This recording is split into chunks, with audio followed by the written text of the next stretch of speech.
আবারও স্বাগত ৭:২১ সংবাদে।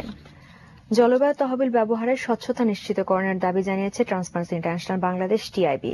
আজ রাজধানীর ব্র্যাক সেন্টারে আয়োজিত এক সেমিনারে এ দাবি জানানো হয়। এতে বলা হয়, জলবায়ু পরিবর্তন ও দুর্নীতির কারণে বিশ্বের সবচেয়ে বড় উপকূলীয় বনাঞ্চল সুন্দরবন ধ্বংসের মুখোমুখি। সুন্দরবন থেকে বছরে ১৩৫ কোটি টাকার কাঠ পাচার করা হয়। সুলতান লিখনের রিপোর্ট। জলবায়ু পরিবর্তনের প্রভাবে মারাত্মক ঝুঁকির মধ্যে রয়েছে বাংলাদেশ, আর এর ক্ষতিপূরণে প্রয়োজন বিপুল পরিমাণ অর্থের বিনিয়োগ। এই দৃষ্টিকোণ থেকে জলবায়ু পরিবর্তনের ক্ষতিকর প্রভাব মোকাবেলায় প্রাপ্ত তহবিল ব্যবহারে স্বচ্ছতা ও জবাবদিহিতা নিশ্চিত করতে বিভিন্ন পরামর্শ জানিয়ে প্রতিবেদন প্রকাশ করেছে টিআইবি।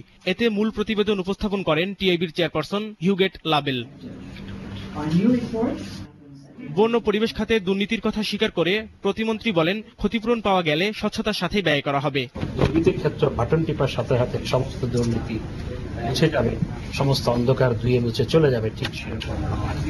সুতরাং আমরা এই ক্ষেত্রে আমরা অনেকগুলো পদক্ষেপ গ্রহণ করেছি। আমরা এই ক্লাইমেট ফান্ড অ্যালোকেট করার ক্ষেত্রে যা কমিটি যেগুলো আছে সেগুলো ভেরি ইনক্লুসিভ।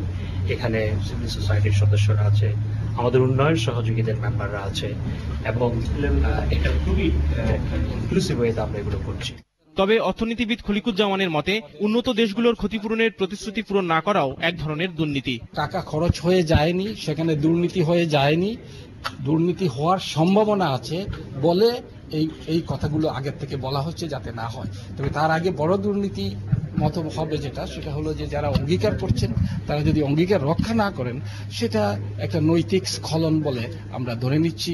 আর টিআইবি নির্বাহী পরিচালক ইফতেখারুজ্জামান বলেছেন, ১৩০ কোটি ডলারে যে প্রতিশ্রুতি পেয়েছে বাংলাদেশ, তার ব্যবহারে স্বচ্ছতার প্রয়োজন। যে অর্থটা আসবে বা ইতিমধ্যে আসছে, সেখানে যেন সরকার এবং অন্য স্টেক হোল্ডাররা যারা আছেন স্বচ্ছতার সাথে, জবাবদিহিতার সাথে সবাইকে ইনক্লুড করে, এঙ্গেজ করে এই অর্থের ব্যবহার নিশ্চিত করা হয়। প্রকল্প প্রণয়নে কোনো ধরনের অনিয়ম না থাকে, কোনো রাজনৈতিক প্রভাব না থাকে। প্রতিবেদনে বলা হয়, বৈশ্বিক দুর্নীতির সবচেয়ে গুরুত্বপূর্ণ বার্তা হলো জলবায়ু সুশাসন কাঠামোকে ব্যাপকভাবে শক্তিশালী করে দুর্নীতির ঝুঁকি কমিয়ে আনা। সুলতান লিংকন, ২১ টেলিভিশন, ঢাকা। দিনাজপুর বিজিবি সেক্টরে ২ ব্যাটালিয়নের বিদ্রোহের বিচারের রায় ঘোষণা করা হয়েছে। রায়ে